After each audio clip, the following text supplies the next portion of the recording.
Again, let me begin by saying thank you to all of you for being here tonight. Part of what tonight is all about is for the city to extend its hand to its corporate residents. And I want you to know that there's at least one government out there that appreciates and garners your involvement and your support in our community. I think that the corporate entity in any community can be a tremendous asset for a number of reasons, and that people in government should respect that and pay attention to it. And so going forward, it's been a philosophy for me that when I first ran back in '91, that I came as a small business person, and so I understood some of the heartaches and some of the aches and pains that go along with running a business, and more importantly, some of the challenges that government puts on people. And I also recognize that, down through the years, it's very popular for political people to say, we're going to run it like a business. Well, I soon learned that some of that is true and some of that is not true, because this is really a public service business that we're in when you're running a city or a state or a country. And there are many things that you do as business people that get you right to the bottom line. And in government, we're dealing with people's lives, and it can't be always the bottom line.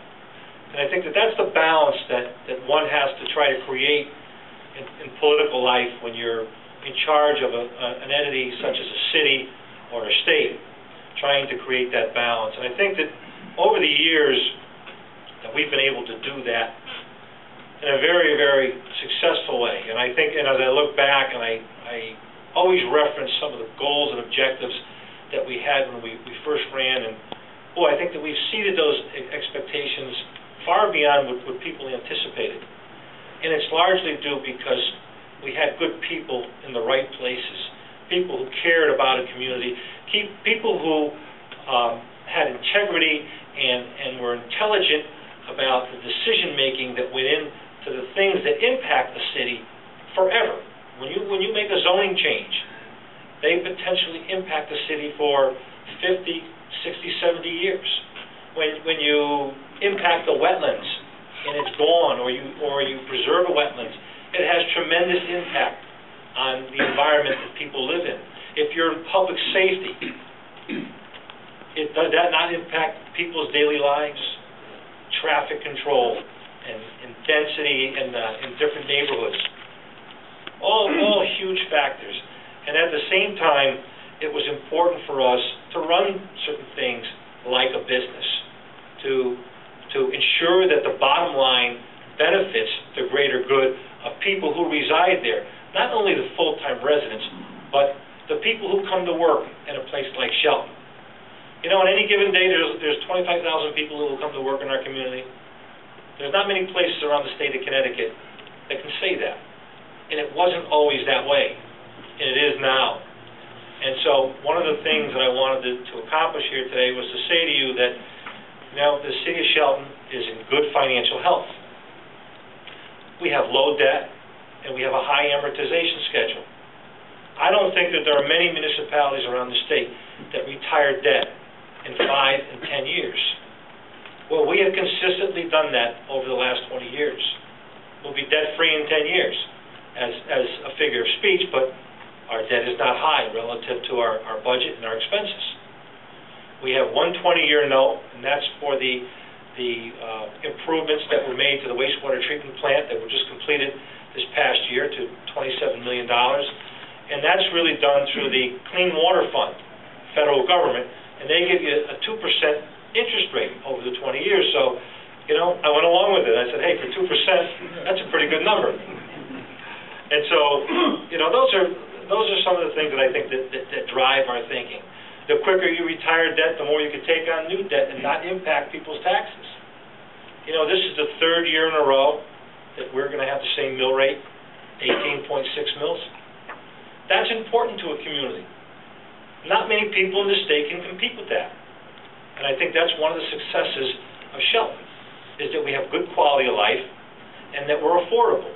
And when Jim talked about how Business Week magazine had tabbed Shelton in 2009 as one of the most affordable suburban communities in Connecticut, you know, that was somebody else saying it. It wasn't us.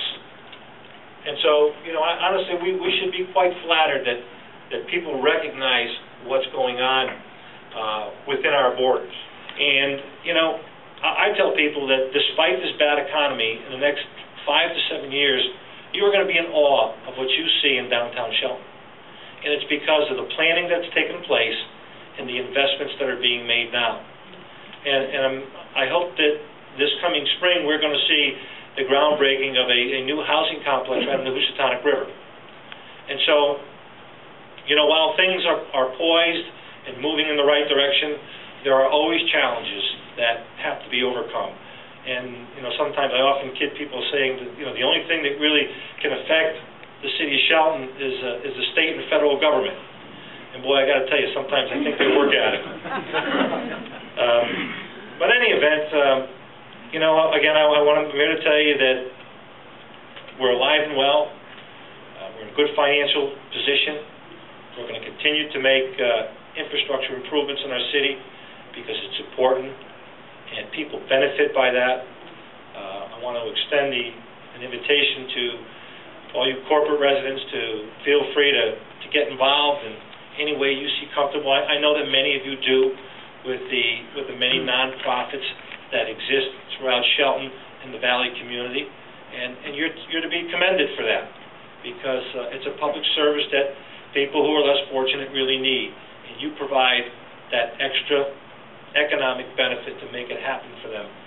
And look, at the end of the day, it really goes to the bottom line of our quality of life, and that's what makes, I think, Shelton a special place. And you know, we're in a position to try to affect change, and so we will continue on in that vein.